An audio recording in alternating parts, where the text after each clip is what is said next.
امشب در 24 وزیر خارجه آمریکا گفته نقش آفرینی‌های ایران احتمالاً منجر به بالا گرفتن بحران میشه. We expect that there's a likelihood of escalation by Iranian proxies directed against our forces, هشدارهای بی سابقه وزرای خارجه و دفاع آمریکا، آیا پای ایران هم به جنگ باز میشه؟ We're concerned about potential escalation. پنتاگون برای دفاع از اسرائیل سامانه‌های پدافند هوایی و موشکیش رو به منطقه میفرسته.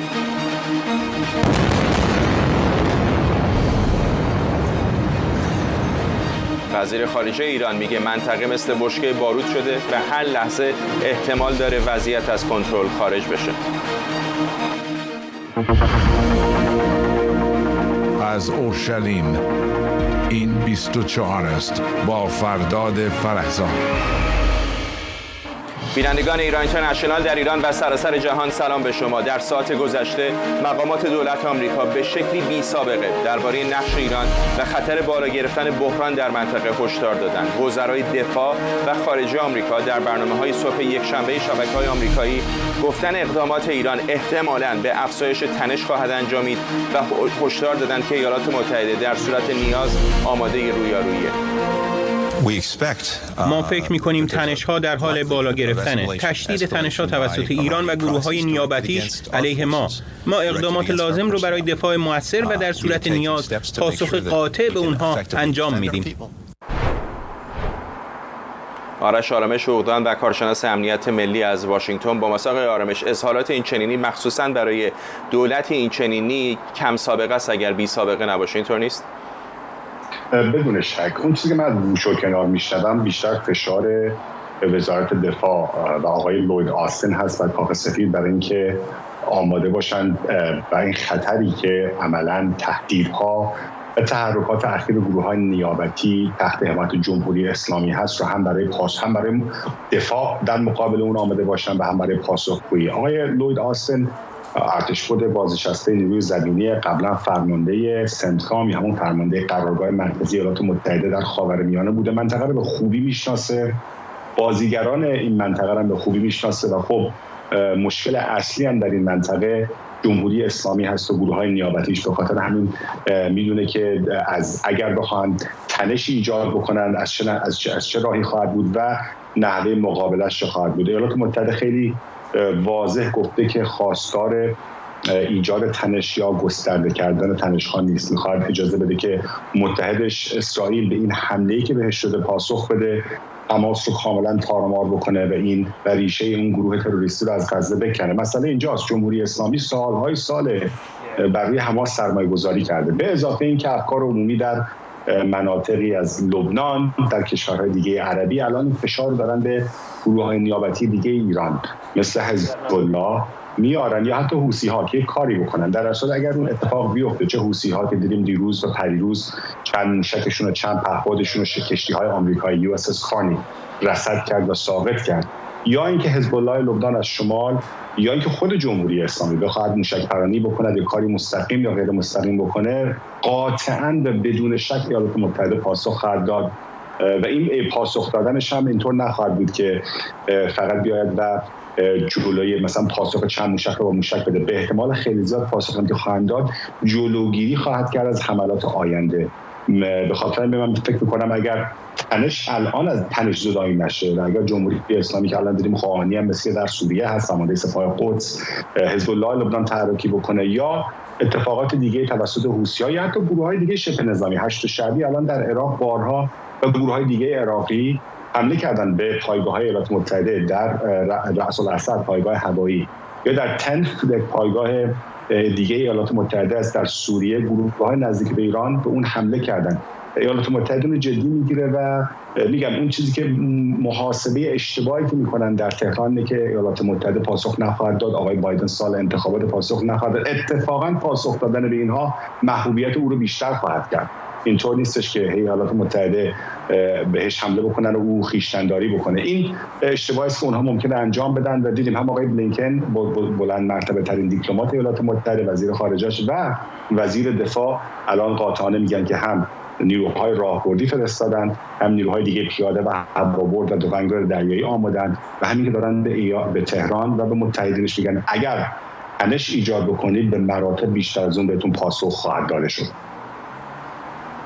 به گمانم سوال بزرگ این است که آستانه تحمل کجاست؟ چون مثلا میفهمم اگر ایالات متحده به روسیه بگه که اگر تنش ایجاد بکنی ممکنه بحران بالا بگیره، ولی جمهوری اسلامی که همین الان هم داره نقش بازی میکنه، یعنی این راکتایی که از شمال اسرائیل داره پرتاب میشه از سمت لبنان، حزب الله، خب شکی نیستش که جمهوری اسلامی حامی مالی و نظامی حزب الله هست. در مورد حماس خودشون هم مقامات جمهوری اسلامی هم حماسی ها میگن که مورد حمایت جمهوری اسلامی هستن، حوثی ها هم که کاملا روشن از چقدر از تهران حمایت میشن. بنابراین همین الان هم ایران از منظر آمریکایی‌ها به نظر میاد که در این تنش داره نقش بازی میکنه، ولی سوال بزرگ اینه که آستانه تحمل آمریکایی‌ها کجاست؟ بدون شک اگر حماس برادرزاده جمهوری اسلامیه، حزب الله فرزند خلف نور چشم جمهوری اسلامی به حساب میاد.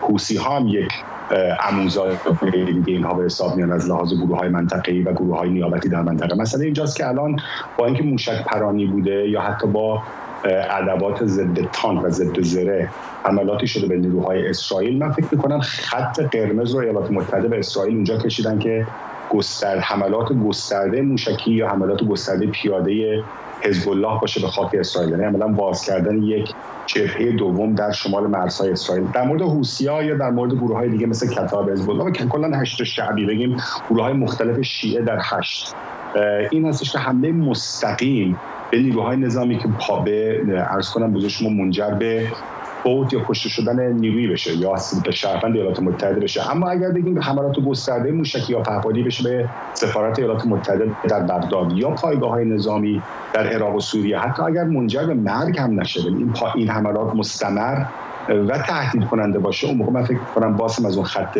قرمز رد میشه. یعنی پس استمرار حملات، خونی ترین شد، یعنی مهلک‌تر شدن حملات و اینکه استمرار به استمرار داشته باشه. الان حملات تک و توکه، این پراکنده است. حتی اون موشک‌های کروزی که بعضا موشک‌هایی که حوثی‌ها و اون پهپادهایی که حوثی‌ها هوا کردن از دریای سرخ می‌خواستن به سمت اسرائیل بزنن، باز هدفش ایالات متحده نبود، اسرائیل بود. ولی حمله اینها به نیروهای ایالات متحده احیانا کشتن یا دادن تلفات از طرف ایالات متحده یا گشایش جبهه‌ای از شمال توسط حزب الله، اینها خطوط قرمز است. اما همونطور که می‌دونید همه این معادلات نه تنها روز به روز بلکه ساعت به ساعت میتونه در خاورمیانه عوض بشه.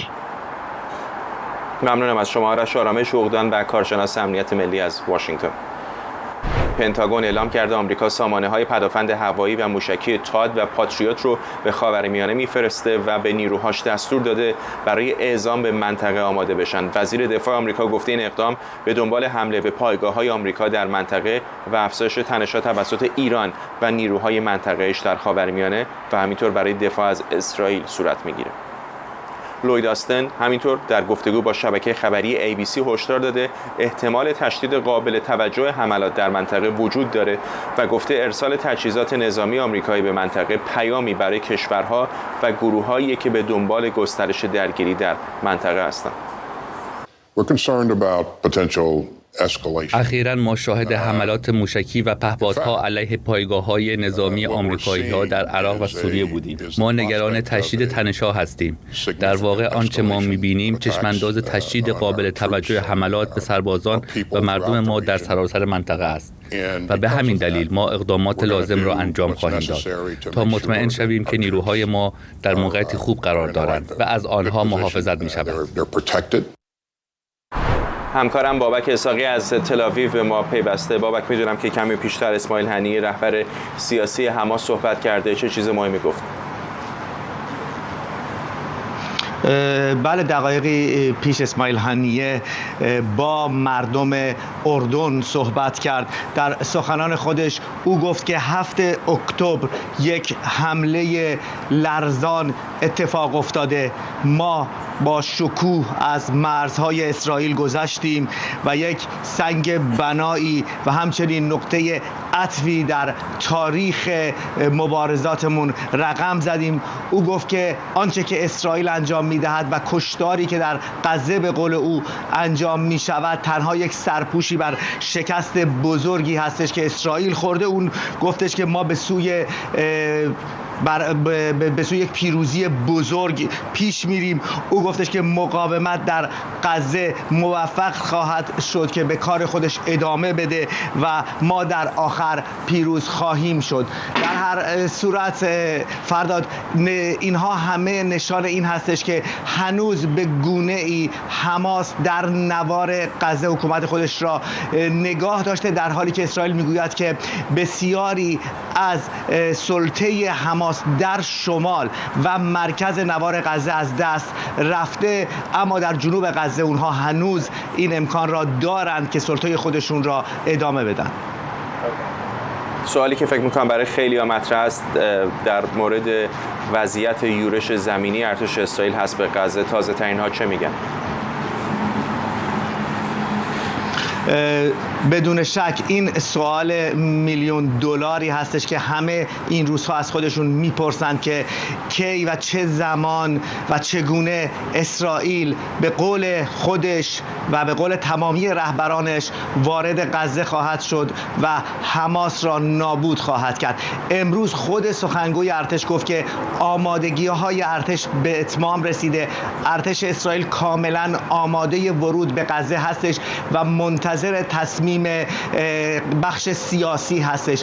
بخش سیاسی در واقع در حال حاضر اون که جلوی ورود ارتش به غزه را گرفته بنیامین نتانیاهو هستش. خیلی ها دلشون نمیخواست که امروز جای آقای نتانیاهو باشن. تصمیم بسیار مهمی هستش. شاید این سخت در این تصمیمی هستش که آقای نتانیاهو در طول رهبری اسرائیل باید بگیره و اون زمانی هستش که دستور بده که ارتش اسرائیل وارد غزه بشه، در حالی که 212 نفر از جمله چند کودک 4 ساله و 6 ساله، پیرمردها و پیرزنان، جوانان و نوجوانان در دست حماس هستند، گروگان هستند و این تصمیمی هستش که آقای نتانیاهو باید بگیره. امروز آقای نتانیاهو با جو بایدن بار دیگر صحبت کرد. پیش از این هم اطلاع رسیده بود که خود جو بایدن شخصا تلاش میکنه که ورود زمینی به نوار غزه را به عقب بندازه. شاید بتونه که چاره ای برای گروگانها به دست بیاره. نباید فراموش بکنیم که برخی از گروگانها شهروندان ایالات متحده هستند که 2 تن از اونها را حماس چند روز پیش آزاد کرده بود. در هر حال مسئولیت بسیار پیچیده‌ای به دست خواهد آمد وقتی که اسرائیل وارد نوار غزه بشه و این گروگانها هنوز در دست حماس باشند. در هر حال تلاش دیپلماتیک آقای نتانیاهو در این را همچنان ادامه داره. دقایقی پیش خبر رسید که نتانیاهو با امانوئل مکرون رئیس جمهور فرانسه و همینطور نخست وزیر اسپانیا و نخست وزیر هلند گفتگوی تلفنی کرد و قرار هستش که فردا و پس فردا نخست وزیر هلند و پس از اون امانوئل مکرون هم وارد اسرائیل بشن. در هر حال کمی هم از آنچه که در مرزها میگذره بگم، مرز شمالی همچنان پرتنش هستش. امروز باز حملاتی با موشک‌های ضد تانک از طریق حزب الله انجام شد. اسرائیل مواضع حزب الله را بمباران کرد. خود سازمان حزب الله لبنان میگوید که 31 نفر از افراد حزب الله در این درگیری‌ها کشته شدند، آنکه میتواند حساسیت را باز بالاتر ببرد. در کنار اون کرانه باختری هم هنوز پرتنش هستش. تظاهرات ادامه داره. امروز هم خبر از کشته شدن 5 نفر در کرانه باختری از فلسطینی ها رسید. سوریه را همانطوری که گفتید اسرائیل دوباره دیروز بمباران کرد. بمباران بسیار سهمگینی بود بر فرودگاه‌های سوریه. در کنار اون نوار غزه محل اصلی هم همچنان تحت بمباران هست، اما آنچه که کاهش پیدا کرده تعداد موشک‌هایی هستش که از نوار غزه به سوی اسرائیل پرتاب میشه. امروز در تل‌آویو تنها یک بار ساعت 9 صبح آژیر خطر به صدا در اومد و تنها چند بار در جنوب اسرائیل به سوی این کشور موشک پرتاب شد. چرا؟ آیا موشک‌ها به سوی پایان میره؟ شاید غزه یا حماس میخواهد که موشک‌هاش را بیشتر نگه داره. همه اینها پرسش‌هایی هستش که در آینده وضعیت آن روشن خواهد شد. اما در حال حاضر اسرائیل در یک انتظار بزرگ به سر میبره تا آقای نتانیاهو تصمیم بگیره که سرنوشت این جنگ چه خواهد شد. ممنونم از تو. همکارم بابک اسحاقی از تل‌آویو با ما. پاپ فرانسیس رهبر کاتولیکای جهان خواستار پایان درگیری در اسرائیل و غزه شده. او برای آزادی گروگانها و ادامه رسیدن کمک‌های بشردوستانه به غزه دعا کرد. پاپ فرانسیس اضافه کرده که جنگ همیشه یک شکسته و او نگران وضعیت جنگ فعلیه. حالا یک بار دیگر ذهن من به سمت چیزی رفته که در اسرائیل و فلسطین اتفاق می‌افتد. من خیلی نگران و غمگینم. دعا می‌کنم و رنج همه رو حس می‌کنم. گروگان‌ها، زخمی‌ها و تمام خانواده و قربانیان را. من دارم به دفن شدن انسانیت در غزه فکر می‌کنم. غمگینم برای اون بیمارستان و همینطور محله مسیحیان که در چند روز گذشته هم هدف قرار گرفته شدند. من درخواستم برای باز شدن گذرگاه را دوباره تکرار می کنم تا کمک‌های بشردوستانه به مردم برسند. همینطور درخواستم برای آزادی گروگان‌ها را. جنگ، همه جنگ‌ها در جهان. من دارم به کسانی که در اوکراین جانشون را از دست دادند فکر می کنم. این یک شکست است. جنگ همیشه یک شکست است. این نابودی برادری بین انسان هاست. برادران، بس کنید، بس کنید. اولاف شولز صدر اعظم آلمان هم با اشتراک در افتتاحیه کنیسه جدیدی در شرق آلمان گفت این نشون میده که زندگی یهودیان بخشی از جامعه آلمانه و بخشی از اون باقی میمونه. آقای شولز همینطور تاکید کرده که دولت آلمان هر کاری برای محافظت و تقویت زندگی یهودیان انجام میده. Es empört mich zutiefst. من عمیقاً از گسترش نفرت علیه یهودی‌ها و نفرت غیر انسانی بعد از 7 اکتبر و آغاز این جنگ سرنوشت‌ساز خشمگینم. در اینترنت، در رسانه‌های اجتماعی در سراسر جهان و به طور شرم‌آوری اینجا در آلمان این نفرت بیشتر شده. جنایت علیه بشریت با فاجعه هولوکاست اینجا اتفاق افتاد. به همین دلیله که چون این جنایتی دیگه هرگز نباید تکرار بشه. منشه امیر کارشناس مسائل خاورمیانه اینجا به ما پیوسته. رهبران جهان حرف از آتشبس و صلح و اینها میزنن، ولی خب همچنان اینجا در خاورمیانه تنش بالا هست و فقط هم غزه نیست. دوباره همچنان از مرز شمالی اسرائیل راکت پرانی ادامه داره. امروز هم وزیر خارجه و هم وزیر دفاع آمریکا هشدار خیلی جدی به ایران دادن که اگر بیش از اینها مناقشه رو بالا ببره ممکنه که اونها دست به اقدام مستقیم بزنن. بله، به نظر من احتمال دخالت فعال ایالات متحده در جنگ بسیار ضعیفه. خط قرمزی که از دیدگاه من برای دولت آقای بایدن میشه تصور کرد این است که در یکی از حمله‌های نیابتی شمار قابل توجهی از سربازان آمریکایی در منطقه کشته بشن. ولی اگر عملیات تعرضی و ایذایی فقط زدن پایگاه‌ها باشه یا آسیب رساندن به منافع دیگر ایالات متحده باشه یا حمله‌های محدود در سوریه علیه سربازان آمریکایی باشه، اونها وارد عمل نخواهند شد. آمریکایی‌ها بارها گفتند سرباز ما قدم به خاک نخواهد گذاشت، ولی حتی با این محدودیت هم حضور ایالات متحده در منطقه بسیار بسیار مهمه. در واقع آمریکاست که جلوی حمله نظامی حزب الله به اسرائیل رو میگیره. اگر حمله صورت بگیره مفهومش این است که اسرائیل نه فقط لبنان رو ویران خواهد کرد، بلکه فرصتی به دست خواهد آورد که بره و تأسیسات اتمی حکومت ایران رو هم بزنه. همین واقعیت که الان 2 سامانه ضد موشکی تادرو و پاتریوت رو ایالات متحده به منطقه فرستاده، میخواد تفنگداران دریایی بفرسته، 2 تا ناوگان داره، اینا همه برای و اقداماتی که علیه حوثی‌ها در دریای سرخ کرد، اینها همه نشان قاطعیت ایالات متحده است. ولی سرباز آمریکایی رو آقای بایدن تا آخرین لحظه ممکن نخواهد گذاشت که وارد جنگ فعال بشه. این رو اسرائیل به خوبی میدونه، ولی اون چرا که از ایالات متحده هنوز انتظار داره مقادیر بیشتری موشک هست، مقادیر بیشتری بمب‌های سنگرشکن هست و تسلیحات دیگری که ممکنه برای حمله به تأسیسات اتمی ایران مورد استفاده قرار بگیره. متوجه هستم که الان ممکنه میزان حملاتی که از سمت حزب الله داره به خاک اسرائیل میشه یا حتی مثلا تلاشی که حوثی‌ها کردن برای فرستادن موشک و پهپاد به سمت اسرائیل اونقدر اقدامات جدی از منظر نظامی نباشه در این مقطع.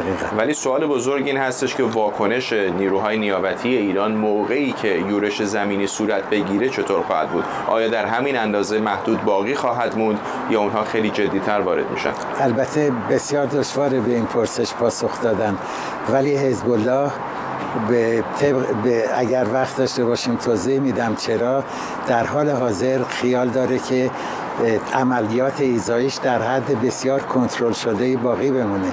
حزب الله الان صلاح نمیدونه که وارد جنگ بشه، هنوز موقعش نشده. اگر اسرائیل حمله زمینیش رو تو لجنش گیر بکنه و ضعف نشون بده، اون موقع شاید حزب الله فرصتی پیدا بکنه که وارد عمل بشه. ولی یک چیزی رو حزب الله و حکومت ایران تصور میکنم در نظر میگیرن و اون این است که بله، اسرائیل در برابر یک گروه چریکی سختشه که جنگ بکنه مثل حماس، ولی حزب الله یک گروه چریکی نیست. حزب الله در دولت لبنان، حزب الله در کابینه عضویت داره، مسئولیت داره و اسرائیل با وسایلی که در اختیار داره خیلی بهتر میتونه به مصاف حزب الله و حکومت اسلامی ایران بره تا حماس در غزه. ممنونم از شما منشه امیر، کارشناس مسائل خاورمیانه اینجا در اورشلیم با ما. سپاس. با گذشت 16 روز از جنگ اسرائیل و حماس، وزارت بهداشت فلسطینی‌ها از کشته شدن 4300 نفر از آغاز این جنگ خبر داده. همزمان وزارت بهداشت اسرائیل هم آمار تلفات در این کشور رو 1400 نفر اعلام کرده که اکثر اونها غیر نظامیان و در حمله اولیه حماس کشته شدند. همزمان با افزایش آمار کشته‌ها و زخمی‌ها و نبود امکانات اولیه زندگی برای مردم غزه، دومین کاروان کامیون‌های کمک رسانی هم امروز وارد گذرگاه رفح شد. در مجموع حدود 19 کامیون حامل مواد غذایی پزشکی توسط آژانس پناهندگان فلسطینی سازمان ملل بازرسی شده. پزشکان بدون مرز اعلام کرده که سیستم بهداشت و درمان غزه در معرض فروپاشی و هیچ مکان امنی در این نوار وجود نداره. در همین حال آژانس امدادرسانی و کار سازمان ملل متحد هم اعلام کرده که سوخت در نوار غزه تا 3 روز آینده به پایان میرسه. بن سبتی، سخنگوی فارسی زبان دولت اسرائیل از تل‌آویو با ما. آقای سبتی، تبریک میگم به شما، از امروز شما سخنگوی فارسی زبان دولت اسرائیل شدید. نگرانی‌های گسترده‌ای وجود داره در مورد وضعیت در نوار غزه، به خصوص در مورد وضعیت سوخت که میگن تا 3 روز دیگه به پایان خواهد رسید. از طرفی دولت اسرائیل میگه که اجازه نخواهد داد سوخت به اونجا برسه چون نگرانی که مورد استفاده حماس قرار بگیره. چطور میبینید که این بیمارستان ها بتونن ادامه بدن بدون سوخت مورد نیازشون؟ با سلام و شب بخیر به شما و بینندگان و ممنون از تبریک. ببینید، باز ما به یک سیاست جمهوری اسلامی اینجا برخورد میکنیم از سوی حماس و اینو من واقعا به عنوان یک سخنگو نمیگم، اینو واقعا میگم و این ویدیو کلیپ ها رو شما میتونین چک کنین، چیزهایی که از غزه میاد. از نظر برق هیچ میشه گفت کمبودی نیست در غزه. یک تحقیقی کردن در روزهای اخیر چند پژوهشگاه در اسرائیل و توجه میکنن که بالای سقف‌های اکثر ساختمان‌ها و خونه‌ها در غزه پر از این سلول‌های خورشیدی، پنل‌های خورشیدی هست که برق رو جذب میکنن و به نظر میاد که اونها برقی برای اینجور مواقع اضطراری خیلی ذخیره کردن، چون واقعا هر پشت بامی مثل یک مزرعه این وسایل و پنل‌های خورشیدی میمونه و همونطور حتی در اون شبی که اون بیمارستان رو که گفته بودن که اسرائیل زده، در واقع که نزده بود، اونجا هم حتی به خوبی معلوم بود. پس از نظر برق هیچ مضیقه‌ای مثل این که نیست. از نظر سوخت هم اسرائیل به مازوت اجازه داده که وارد غزه بشه و فقط به بنزین اجازه نمیده که وارد بشه که اونها نتونن، تروریست ها نتونن تردد کنن، نتونن اون محموله های اسلحه رو از یک جایی به یک جای دیگه ببرن.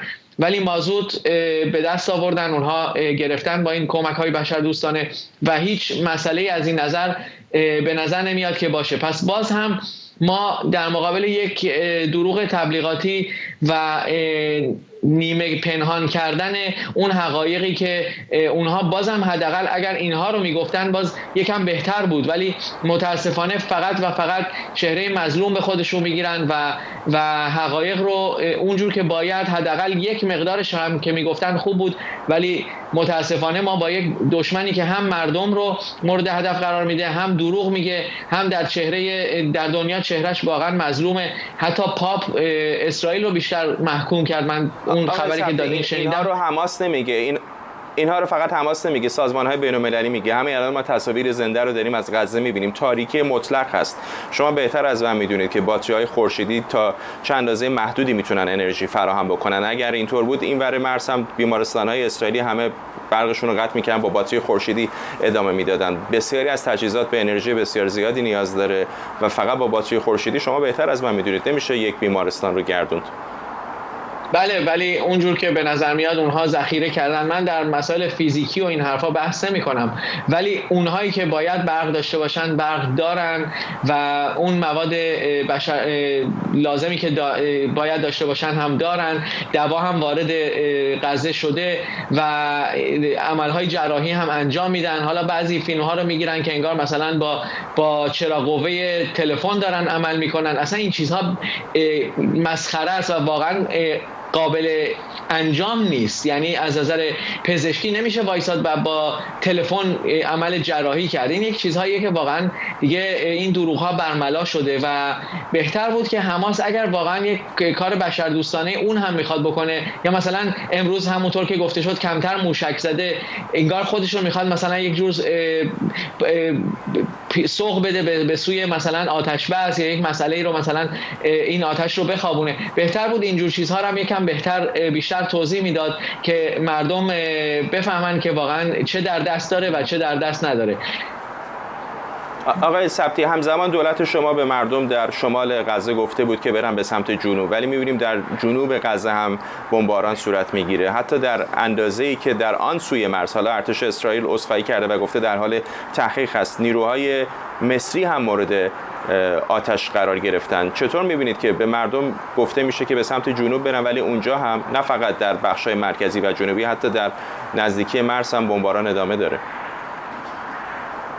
بله، به نظر میاد که ارتش اسرائیل در هر جایی که مثلا خرابکارهایی رو شناسایی کرده و باید اونها رو از بین ببره به نظر خودش و اون میره و اونها رو از بین میبره. مسئله هدف گرفتن سربازان مصری کاملا غلطه. باز من میگم، من از روی سخنگو شدنم امروز با شما حرف نمیزنم. اینا حقایقی که واقعا معلوم شده. اگر سربازان مصری امروز هدف قرار گرفته بودن، الان یک جنگی هم یا نیمه جنگی هم با مصر شروع شده بود. اینو شک نداشته باشید، چون ارتش مصر از خودش نمیگذره واقعا. ولی اینجور دروغ‌ها رو باز یکم منتشر میکنن تا ببینن که چه سودی میتونن داشته باشن. و مخصوصا چند دفعه هم این حرف رو هم زدیم، اسرائیل از بمب‌های دقیق استفاده میکنه. اون کسایی رو که باید هدف بگیره، اون ماشینی رو که باید هدف بگیره، اون رو هدف میگیره و تا اونجایی که میتونه حتی مردم عادی رو سعی میکنه هدف نگیره. و اگر هم در جای دیگه ای بودن، اون مردمی که اومدن به جنوب و بعضی هاشون هم که میدونیم حماس اجازه نداده که برن به جنوب، اونها کمتر و کمتر صدمه میتونن بخورن. ممنونم از شما. بن سبتی، سخنگوی فارسی زبان دولت اسرائیل از تل آویو با ما. وزیر امور خارجه ایران گفته اگر اقدامات اسرائیل در نوار غزه متوقف نشه، هر احتمالی در هر لحظه وجود داره و منطقه از کنترل خارج میشه. حسین امیرعبداللهیان در دیداری که با همتاش از آفریقای جنوبی در تهران داشته، گفته منطقه مثل بشکه باروته. او با جنگ افروز نامیدن اسرائیل گفته هر گونه محاسبه غلط میتونه پیامدهای سنگین به همراه داشته باشه. مایلم هشدار بدهم به ایالات متحده آمریکا و عامل نیابتیش رژیم جعلی اسرائیل که اگر فوراً جنایت علیه بشریت و نسل کشی در غزه را متوقف نکنند هر احتمالی در هر لحظه‌ای وجود دارد و منطقه از کنترل خارج خواهد شد. دود آن به چشم جنگ افروزان و مسببان این حادثه خواهد بود. میر جاودانفر، تحلیلگر مسائل اسرائیل اینجا در اورشلیم به ما پیوسته. هم طرف ایرانی داره میگه که بشکه باروت منطقه، هم طرف آمریکایی عملاً داره میگه که اگه افزایش تنش صورت بگیره آماده رویارویی هست با ایران. ببینید، من واقعا برام عجیب هستش، خیلی چیز عجیب هستش در این جنگ. ولی من واقعا میخوام از مشاوران آیت الله خامنه‌ای بپرسم آیا شما مطمئن هستید که ارزشش رو داره برای حماس وارد جنگ در منطقه بشید؟ واقعا آیا جمهوری اسلامی ایران براش ارزش داره که به پادگان‌های آمریکا در حمله بکنه، به آمریکا پادگان‌های آمریکا در عراق حمله بکنه، بخواد در پادگان‌ها در سوریه؟ حالا اسرائیل بذارید کنار، آیا واقعا این ارزش داره؟ یا میخوان وارد جنگ با اسرائیل بشن به خاطر حماس، با وجود اینکه حماس مهم بود، ولی اینقدر حماس مهم هستش که وقتی که جمهوری اسلامی ایران تحت تحریمات آقای ترامپ هستش، هنوز مونده. جمهوری اسلامی ایران عضو FATF نیستش، میگن ما میخوایم پهپاد بفروشیم. ببخشید، چجوری میخواید پولشو بگیرید؟ با این اقتصادی که ما میبینیم و میشنویم، شما با چه پولی میخواید وارد جنگ با اسرائیل و آمریکا باشید؟ با چه امکاناتی؟ فکر میکنید آمادگیشو دارن، میخوان اصلا همچین چیزی؟ ببینید، حملاتی که ما اخیراً دیدیم، چند حملات علیه پادگان‌های آمریکا و این اشتباه بسیار بزرگ در محاسبات جمهوری اسلامی ایران در قبال اسرائیل. اینا فکر کردن که اسرائیل با وجود اینکه شکاف وجود داره، پس ما از طرف حماس میتونیم حمله بکنیم. اسرائیلی‌ها هم هیچ جوابی نخواهند داد، چون وقتی برسن به جبهه اسرائیلی‌ها با همدیگه دعوا خواهند کرد سر اصلاحات غذایی، نه با ما. تا اینجا من فکر کنم واقعا، چون من راه دیگه نمیدونم. تا این لحظه که اتفاقی نیفتاده براشون و اسرائیلی که هزینه داده. اسرائیل هزینه داده، ولی ما میدونیم که الان چه بلایی سر بعضی از قسمت‌های غزه اومده. الان ما میبینیم که جمهوری اسلامی ایران داره چقدر بیشتر منزوی میشه. برجام که مرد، هیچ شانسی وجود نداره که ایران برگرده به FATF بیشتر، و احتمال جنگ هنوز وجود داره. باشه، تا الان اسرائیل حمله نکرده. واقعا یک اشتباه محاسباتی بسیار بزرگی بود. البته اشتباه اسرائیل واسه حمله، و حرفتون رو قطع می‌کنم، برای حمله به ایران اسرائیل به کمک ایالات متحده احتیاج داره دیگه، و این دولت فعلی به نظر نمیاد اصلا ذائقه‌ای برای اقدامات این چنینی داشته باشه. ببینید، اگر حماس به عقیده من شروع بکنه به حماس از جمهوری اسلامی ایران بیشتر موشک داره که بتونه به اسرائیل برسه. جالبه، ببینید گروه نیابتی از صاحبکارش توانمندتر طرد شده. یعنی برای ما موشک‌های حماس تعدادشون، کمیت و کیفیتشون خیلی خطرناک هستن تا تمام هواپیمای جنگی جمهوری اسلامی ایران و تمام موشک‌های جمهوری اسلامی ایران. این موقعیت ویژه‌ای برای جمهوری اسلامی فراهم می‌کنه، چون اسرائیل موقعیت مشابه نداره. غزه‌ای در کنار ایران وجود نداره که اسرائیل بتونه از اون استفاده کنه. درسته، ولی این تمام معامله را برعکس می‌کنه، چون الان برای اسرائیل حمله کردن به جمهوری اسلامی ایران آسان‌تر شده تا حمله کردن به غزه. ببخشید، به لبنان. این مسئله اینجوری شده که واقعا با این دست وارد شدن و تو ایران همون طرز فکر میدانی که آقای قاسم سلیمی میگفت میدانی، در میدان میخوایم تعیین بکنیم. این چیزی نیست که فقط بشه در میدان تعیین کرد، چون دست جمهوری اسلامی ایران در میدان اگه زیاده از حد جلو بره، ببینید ارتش که میره جلو، بسی همیشه شما نمیتونید نیروهای زرهی و نیروهای پیاده رو بفرستید بدون اینکه سوخت برسه، بدون اینکه مهمات برسه. بسی لوجستیک خیلی مهمه. جمهوری اسلامی هم دارن میکنن دیگه، بازی با آتشه. نه این نه فقط این اشتباهات محاسباتی از جمهوری اسلامی ایران. موشکاشو داره در حزب الله، ولی تأمین لوجستیک برای توانایی نظامی حزب الله فقط مواد منفجره نیست، مواد نظامی نیست. شما بسی در عرصه دیپلماتیک قوی باشید، بسی مشروعیتتون بین مردم خودتون بالا باشه. شما میخوای بری جنگ کنی با یه مردم دیگه، اگه مردم شما از خودتون متنفره کی میاد با شما همکاری بکنه؟ و این واقعا تأمین حمایت، سیستم لوجستیکی غیر نظامی برای سیاست‌های نظامی جمهوری اسلامی ایران بسیار ضعیف هستش. و برای هم من برمیگردم به سوال اولم وقتی که با شما شروع کردم، آیا واقعا جمهوری اسلامی ایران واقعا حاضری که وارد جنگ با اسرائیل و آمریکا بشه به خاطر غزه؟ ممنونم از شما. مهر جاودانفر، تحلیلگر مسائل اسرائیل اینجا در اورشلیم با ما. بیننده پوشش ویژه برنامه 24 در تلویزیون ایران اینترنشنال هستید از اورشلیم در سومین هفته از جنگ اسرائیل و حماس.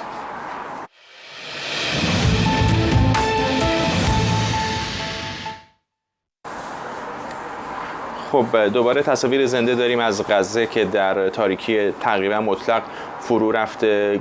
مرز رفح بالاخره بعد از کلی تلاش دیپلماتیک تا اندازه‌ای باز شده و تعدادی از کامیون‌ها از سمت مصر به سمت نوار غزه وارد شدن در 2 روز گذشته و میزانی از کمک‌های اولیه دست کم در زمینه پزشکی و غذایی رو به مردم جنگ زده این منطقه رسوندن. فشارهای بین‌المللی به خصوص بر اسرائیل و مصر داره افزایش پیدا می‌کنه که این کمک‌ها رو اجازه بدن که بیشتر به غزه برسه، به خصوص در مورد سوخت که مقامات محلی در غزه مدعی هستند به شدت تجهیزات به خصوص بیمارستانیشون به سوخت برای تامین انرژی نیاز داره. هرچند اسرائیل گفته که کمک‌های بشردوستانه رو اجازه ورودش رو به غزه میده، اما اجازه ورود سوخت رو نخواهد داد. دوست یکی از گروگان‌های اسرائیلی به رویترز میگه که این بار هایمن در 7 اکتبر توسط حماس گروگان گرفته و به غزه برده شده. ما می‌دانیم که انبار زنده هست و به غزه برده شده و ممکن است که صدمه دیده باشد. ما همینطور ویدیویی که حماس در تلگرام منتشر کرده نشان می‌دهد که انبار توسط 4 نفر از افراد حماس به غزه برده شده و به نظر می‌رسید که او آسیب دیده، اما اینکه چقدر آسیب دیده ما نمی‌توانیم دقیق بگوییم. تنها کاری که می‌توانیم بکنیم این که امیدوار باشیم که انبار زنده است و به غزه برده شده و کمک پزشکی دریافت کرده و تحت درمان قرار گرفته. در پی حملات هوایی اسرائیل 2 مسجد در اردوگاه جالیان هدف حمله قرار گرفتن. یکی از ساکنان این اردوگاه میگه اسرائیل قبلا یک کلیسا رو بمباران کرده و امروز یک مسجد رو و اونها به گفته او بین مسلمانان و مسیحیان فرقی نمیذارن. اینجا عبادتگاهی که مردم تو اون نماز میخونن.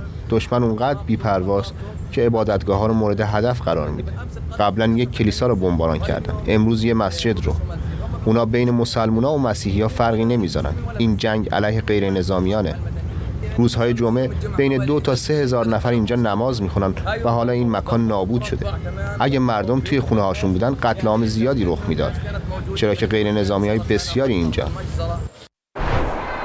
مهرداد فرهمند، تحلیلگر مسائل خاورمیانه از استانبول با ماست. آقای فرهمند، این درگیری ها به نظر میاد آرام آرام داره وارد کرانه باختری هم میشه، اینطور نیست حتی یک حمله هوایی انجام گرفته. چقدر این نگرانی میتونه جدی باشه که دامنه این تنش از نوار غزه به این سوی مرز اسرائیل و تشکیلات خودگردان در کرانه باختری هم بکشه؟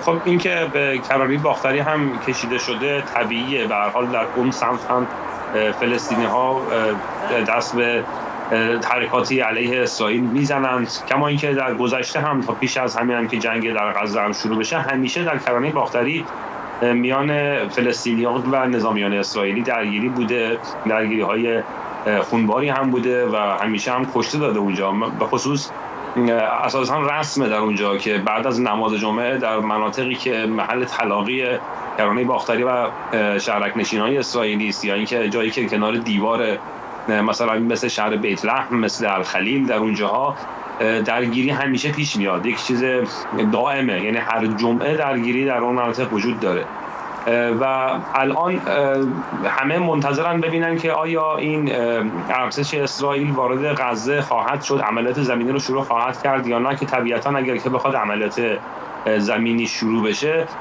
در کرانه باختری هم این تحرکات شدت بیشتری خواهد گرفت، گرچه در اونجا امکانات تسلیحاتی مثل غزه وجود نداره، یعنی حد اکثر با سلاح سبک بتونن استفاده بکنند یا خب پیش از این هم دیدیم معمولا سلاحشون سنگ بوده یا مثلا با چاقو حمله کردن. امکانات تسلیحاتی در کرانه باختری مانند غزه نیستش، ولی دسترسیشون به سرزمین‌های اسرائیلی نسبتاً راحت‌تره در مقایسه با غزه. بله دقیقاً، چون که هم اینکه معمولاً اجازه داده میشه بهشون که خب بخشی از اهالی کرانه باختری که مجوز عبور و مرور به خاک اسرائیل دارن، برای کار میان به خاک اسرائیل و برمیگردن. بخشی از اونها هم که اجازه ورود به خاک اسرائیل ندارند قاچاقی عبور میکنن، چون مرز طولانی مانند غزه نیست به اندازه اون کنترلی که روی غزه هست. میتونه یک کابوس امنیتی بشه برای اسرائیل، نه؟ قطعا میتونه برای اسرائیل، چون که هم جنوب اسرائیل درگیر میشه هم شرقش درگیر میشه. از طرف دیگه شمال اسرائیل هم به سبب حزب الله الان ناامن شده. اسرائیل اهالی شعاع تا فاصله 4-5 کیلومتری مرز لبنان رو تخلیه کرده و اون منطقه هم شمال اسرائیل الان ناامن شده، جنوبش هم همینطور. اگه کرانه باختری هم بخواد وارد بشه که دیگه حتی در عمق اسرائیل هم میتونن که ناامنی ایجاد کنن برای شهروندان اسرائیل. ممنونم از شما. مهرداد فرهمند، تحلیلگر مسائل خاورمیانه از استانبول با ما. رویترز در گزارشی به نقل از 9 مقام ایرانی نوشته جمهوری اسلامی در مواجهه با جنگ اسرائیل و حماس دچار سردرگمیه. این مقامات که خواستن هویتشون افشا نشه به رویترز گفتن سکوت جمهوری اسلامی در برابر حملات اسرائیل به غزه راهبرد استراتژیک ایران برای تسلط در منطقه رو به عقب میرونه. اونها گفتن هر گونه حمله جدی به اسرائیل میتونه موجب خسارت سنگینی برای ایران بشه و خشم مردم نسبت به حاکمان رو برانگیزه. در این گزارش اومده تصمیم گیران ارشد جمهوری اسلامی در مورد نحوه مواجهه با مناقشه فعلی به اجماع رسیدند. مسئولان جمهوری اسلامی روی حمایت از حملات حزب الله به مواضع نظامی اسرائیل در مرز لبنان، حمایت از حملات محدود سایر گروه‌های متحد ایران به اهداف آمریکا در منطقه و جلوگیری از هر گونه تنشی که پای ایران رو به مناقشه باز کنه توافق دارند. حسن هاشمیان، تحلیلگر جهان عرب از واشنگتن با ماست. آقای هاشمیان، روی زمین هم شرایطی که داریم می‌بینیم به نظر همین میاد که جمهوری اسلامی داره حمایت میکنه از گروه‌های نیابتیش، اما یورش‌ها و حملاتی که انجام میدن اون قدری نیستش که آتش یک جنگ تمام عیار رو بتونه شعله‌ور بکنه. ولی چقدر به نظرتون این خطر وجود داره که در یک جایی یک اشتباه محاسبه از هر کدوم از طرفین باعث شروع یک جنگ تمام عیار بشه؟ این اشتباه محاسبه وجود داره، به خصوص اینکه گروه‌های نیابتی که از جمهوری اسلامی حمایت میشن درست به ایدئولوژی جمهوری پیوند پیوند خوردن، ولی به هر حال در هر حال عرب هستن و در هر حال گرایش‌های اسلامی دارن و بنابراین ممکنه در جایی از این گروه‌ها به شکل کنترل نشده عملیاتی رو انجام بدن. لذا موقعیت جمهوری اسلامی الان بسیار بسیار موقعیت سختیه. جمهوری اسلامی در رابطه با این مسئله الان روی طناب بسیار باریکی داره راه میره. از یک سو اگر جنگ زمینی در غزه شکل بگیره باید نظاره‌گر این بشه که دو گروه یعنی حماس و جهاد اسلامی که برای 4 دهه مورد حمایت جمهوری اسلامی و ایدئولوژیش و شعارهاش و استراتژی معروف جمهوری اسلامی در منطقه قرار گرفتن ممکنه از بین برن. از یک سوی دیگر هم جمهوری اسلامی به موضوع بقای خودش فکر میکنه. یعنی الان دو گزینه‌ای که در برابر جمهوری اسلامی، از یک سو از بین رفتن حماس و جهاد و از سوی دیگه موضوع بقای جمهوری اسلامیه. ما نباید فراموش کنیم که زمانی که صدام حسین 36 موشک به اسرائیل زد، از همون زمان در لیست سیاه سقوط قرار گرفت و بنابراین جمهوری اسلامی این محاسبات را کاملا میدونه و الان در وضعیت بسیار بسیار شکننده‌ای دارد. برای هم اسرائیل هم جمهوری اسلامی الان شرایط پیچیده‌ای است، اینطور نیست؟ چون اگر اونطوری که مقامات اسرائیلی گفتن به هدفشون برسن، حماس رو عملا نابود بکنن، مثلا فضای داخلیش که در اثر انقلاب زن، زندگی، آزادی جمهوری اسلامی رو در وضعیت دفاعی قرار داده، الان با محوریت غزه و شعارهایی که در مورد غزه داده میشه جمهوری اسلامی حالت هجومی گرفته و تونسته جرأت کنه مثلا در مورد آرمیتا گراوند بگه که اخبار اون مرگ مغزیش رو منتشر کنه، یا در مورد نیلوفر حامدی و اله محمدی 25 سال زندان مطرح کنه، یا به تظاهر کنندگان و معترضین در زاهدان حمله خونین و خشنی انجام بده. قبلا این کار رو نمیتونست بکنه. یه امتیاز دیگه ای که جمهوری اسلامی تا به دست آورده این که تونسته فرایند صلح کشورهای منطقه با اسرائیل رو به شکلی متوقف بکنه، بخصوص در مورد سعودی. البته از بین نبرده ولی متوقفش کرده. تا اینجا جمهوری اسلامی در واقع امتیازاتی به دست آورده، اما از این به بعد چه خواهد شد؟ از این به بعد به اعتقاد من جمهوری اسلامی در برابر گزینه‌های خیلی سختی قرار میگیره. 4 دهه شعار داده که بایستی اسرائیل از بین بره، الان جنگ داره میشه، داره حمله میشه، ولی جمهوری اسلامی فقط میخواد نظاره‌گر باشه. بنابراین اگر وارد بشه بقای خودش رو زیر سوال میبره، چون که این جنگ در واقع در یک دامنه محدود و در یک دایره بخصوص باقی نخواهد بود. اگر به اسرائیل حمله بشه، چه حزب الله جنگ علیه اسرائیل گسترش بده و چه جمهوری اسلامی به طور مستقیم حمله کنه به اسرائیل، چون که جمهوری اسلامی هم از لحاظ موشک‌های بالستیکی قدرت اینو داره که حمله کنه، هم از لحاظ گروه‌های نیابتی قدرت اینو داره که تا حدودی وارد مرز اسرائیل بشه. منتها بعد از اون چه خواهد شد؟ بعد از اون مسئله بقای جمهوری اسلامی، همونطور که بقای صدام حسین به 36 موشکی که به اسرائیل زد بسته شد، من معتقدم که این دفعه بقای جمهوری اسلامی هم به حملات و کارهایی که جمهوری اسلامی در رابطه با اسرائیل انجام خواهد داد بسته شد. آقای هاشمیان، الان سال‌هاست که بنیامین نتانیاهو از هر فرصتی برای تأکید بر اینکه چقدر جمهوری اسلامی خطری بزرگ است هم برای اسرائیل هم منطقه اشاره میکنه، به خصوص به واسطه برنامه هسته‌ایش. تقریبا در هر نشست مجمع عمومی هم که سخنرانی کرده به این موضوع پرداخته. چقدر فکر میکنید الان این موقعیت ناخواسته ای که برای اسرائیل پیش آمده، هرچند در یک شرایط تلخ، ولی بالاخره این موقعیت سیاسی که الان هست رو آقای نتانیاهو اصلا از دست خواهد داد و ازش استفاده نمیکنه که یک ضربه مهم به جمهوری اسلامی بزنه؟ ببینید اینجا متغیرهای متعددی وجود داره که بایستی اسرائیل فی‌البداهه حمله کننده به جمهوری اسلامی نباشه. در واقع وضعیتی که خود اسرائیل در میان گروه‌های نیابتی الان وجود داره و چگونگی مواجه شدن با این گروه هاست، یکی وضعیتی که در آمریکا ولی همین الان کارت بهانه رو داره آقای نتانیاهو دیگه. همین الان هم میتونه بگه ببینین اینا گروه‌های نیابتی جمهوری اسلامی هستن. یعنی یک توجیه سیاسی میتونه داشته باشه.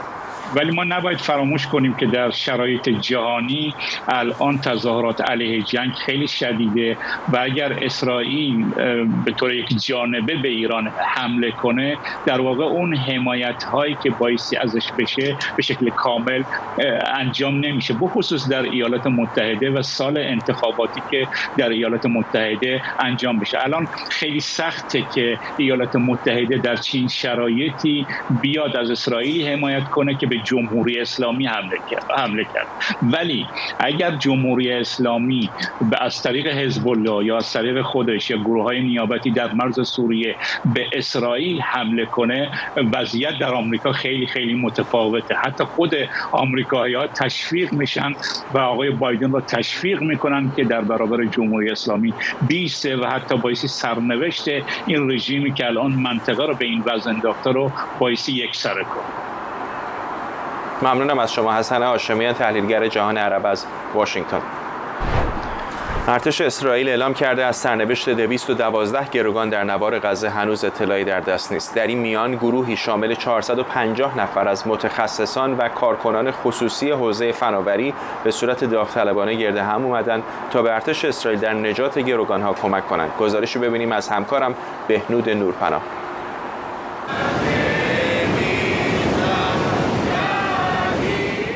سرنوشت مبهم بیش از 200 گروگان.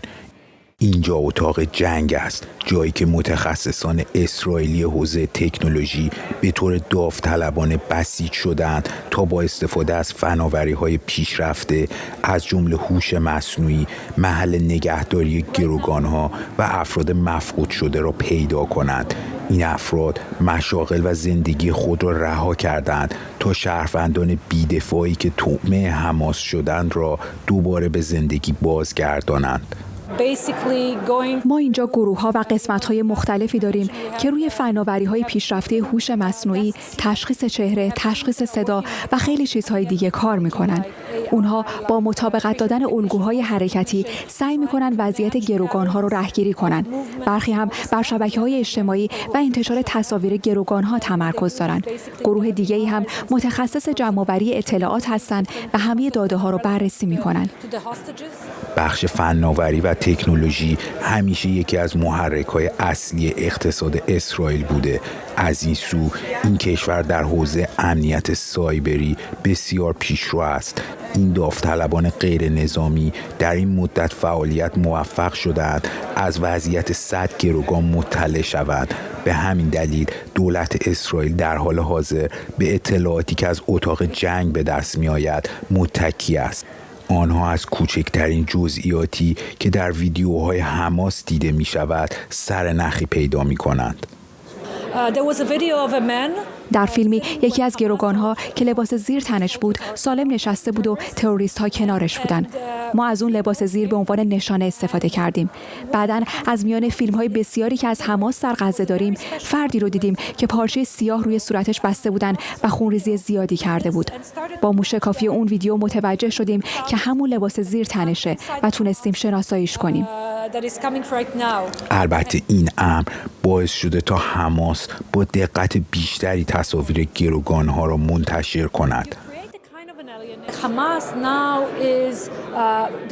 حماس متوجه شده ما داریم این فیلم‌ها رو تجزیه و تحلیل می‌کنیم. برای همین اونها برخی از فیلم‌ها رو پاک کردن. بذارید مثالی براتون بزنم. روزی که اونها کشتار مردم رو شروع کردن، به صورت زنده از نحوه ورودشون به اتاق بچه‌ها و سلاخی کردن کودکان تصاویر وحشتناکی پخش کردن. ولی الان دارن یکی یکی اون فیلم‌ها رو حذف می‌کنن. اسرائیل میگوید هویت 203 نفر از گروگان‌ها در نوار غزه مشخص شده است. 30 تن از اسیران کودکان زیر 16 سال و حدود 20 نفر بالای 60 سال سن دارند. البته برخی از آنها جان خود را از دست دادند و هنوز هیچ راه حل قطعی برای نجات گروگان‌ها ارائه نشده است. بهنود نوپناه، لندن. همکارم اردوان روزبه اینجا در اورشلیم به ما پیوسته. این وضعیت خانواده‌ای که اسیر دارن، گروگان دارن در غزه واقعا وحشتناکه الان، به خصوص که 2 نفر هم آزاد شدن. کلیشون الان امید دارن که شاید عزیزان اونها هم آزاد بشن. اگر ارجاعی بدم به یه صحبتمون نزدیک 2 روز پیش وقتی که آزاد شدن گروگان ها، من تاکید کردم به این موضوع که حماس خیلی سیاستمداران 2 گروگان آمریکایی آزاد کرده، یعنی که حساب کتاباشو کرده بوده. آزاد کردن گروگان ها هم یک بارقه از امید میتونه محسوب بشه و هم میتونه به این بلا تکلیفی و این نگرانی دامن بزنه. به این علت که الان در شرایط فعلی همونجور که ما میدونیم به هر صورتی مسئله حدود 200 نفر که البته من به باور شخصی من آنچه که به نظر میاد ممکنه حماس تعداد از این افراد رو قبلا کشته باشه یا در بمباران‌ها کشته شده باشن، اما حماس سعی میکنه عدد رو بالا نگه داره که در معامله بتونه بیشترین امتیاز رو بگیره و در نهایت حالا بگه مثلا شاید 40 نفر یا 30 نفر یا نمیدونم هرچه خب در این بمباران‌ها کشته شده. حماس ثابت کرده که عددهایی که میده کسی نمیتونه چیزی راجبش اثبات کنه. درست مثل حمله به بیمارستان غزه که در نهایت خود عناصر حماس 40 دقیقه بعد از عملیات گفتن 500 تا و الان بعضی از آمارها داره میگه حتی بین 10 تا 50 تا. من این نگاه رو دارم که در حال حاضر بیشترین نگرانی قبل از هر چیزی مسئله گروگان هاست. بدن اینکه دولت اسرائیل اگر قرار باشه هر عملیاتی انجام بده باید بتونه تضمین کنه که جان این افراد در خطر نمیفته و این کار آسونی نیست. به خاطر اینکه اینها در طول سالهای گذشته این کار رو بارها تکرار کردن و تواناییشو دارن. یعنی مهمترین مسئله که شما مطرح میشه که اینا در تونل ها هستن ولی ممکنه نباشن. مطرح میشه که اینا در جای هنوز به حداقل به اندازه کافی ارتش اسرائیل دانش کافی، دانسته های کافی در ارتباط محله نگهداری اینها نداره. و هم در این خطر وجود داره که اگر عملیات گسترده انجام بشه به هر حال جان یه افراد بیگناه و به خصوص عمدتاً هم حتی غیر اسرائیلی ان، خارجی ان، غیر همونجور که آمارا رو چند روز پیش منتشر شده بود تقریبا از حدود 30 ملیت توش آدم هستش. طبیعیه که شما اگر درگیری اینجوری راه بندازی با 30 ملیت به تبع خیلی کار سختی خواهد شد. من فکر می‌کنم دو گروگان نشان دهنده این بوده که حماس آمادگی این رو داره که وارد این مذاکره بشه. همونجوری که قبلا سرنوشت هم گفته بود ما از این فرصت استفاده می‌کنیم و داریم میگیم که اگر بمباران قطع بکنین ما بقیه گروگان‌ها رو آزاد خواهیم کرد. سازوکار قضیه هنوز روشن نیست و این نگرانی باعث این خواهد شد که جامعه جهانی فشار بیشتری بر روی اسرائیل بذاره، به خاطر اینکه حماس که اصلا ما نمیدونیم کی هستن که بخوان الان توافق کنن و این ممکنه یه برگ برنده‌ای برای اونها محسوب بشه مگر اینکه اسرائیل بتونه برگ تازی رو رو بکنه. ممنونم از اردوان روزبه همکارم اینجا در اورشلیم با ما و ممنونم از شما که ما رو در این پوشش ویژه همراهی کردید. برنامه رو با تصاویری زنده از غزه تاریک به پایان می‌بریم.